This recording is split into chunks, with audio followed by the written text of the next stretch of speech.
Это история, которая напомнит о том, как важно заботиться и любить более слабых созданий. Речь пойдет о домашних животных, ведь они беззащитны перед нами, людьми. Одна собака жила в жестокой и бессердечной семье. Они по какой-то причине ненавидели своего питомца так сильно, что посадили его на цепь во дворе, а вместо намордника замотали пасть животного скотчем.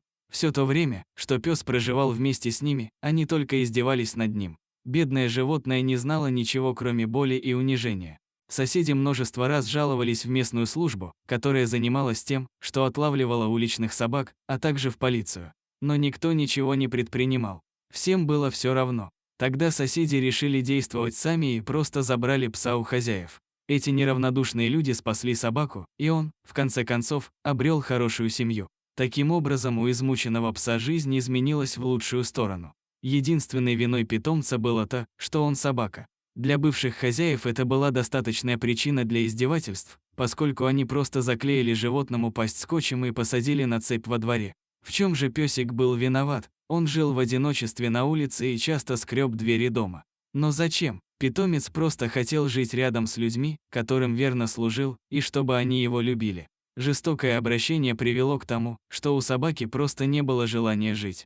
Она громко лаяла, кидалась на людей, которые хотели к ней приблизиться. По этим чертам можно судить, что пса били. Разумеется, соседи много раз говорили полиции о жестокости хозяев, но те бездействовали. Так прошел не один год. Щенок превратился в подавленную и агрессивную собаку. Одни соседи больше не могли наблюдать за этим кошмаром. Когда наступила ночь, они залезли во двор и украли питомца.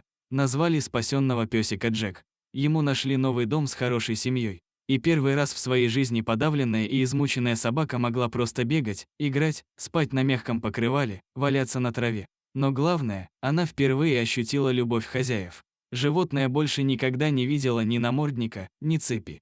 Теперь пес знал, что такое свобода и забота. Только доверие невозможно вернуть за один день. Семья понимала, что раны после долгих лет издевательств слишком глубоки, и чтобы залечить их, нужно максимально проявить терпение, любовь и заботу. Хозяева постепенно возвращают Джека доверие к людям. Они это делают на прогулках, тренировках и дома. Вот поэтому Джек изменился до неузнаваемости. Он больше не агрессивен, во взгляде присутствует спокойствие, перестал бояться каждого шороха, думая, что сейчас его ударит. А все это благодаря новым хозяевам. Так что пес теперь счастлив. Спасибо за просмотр.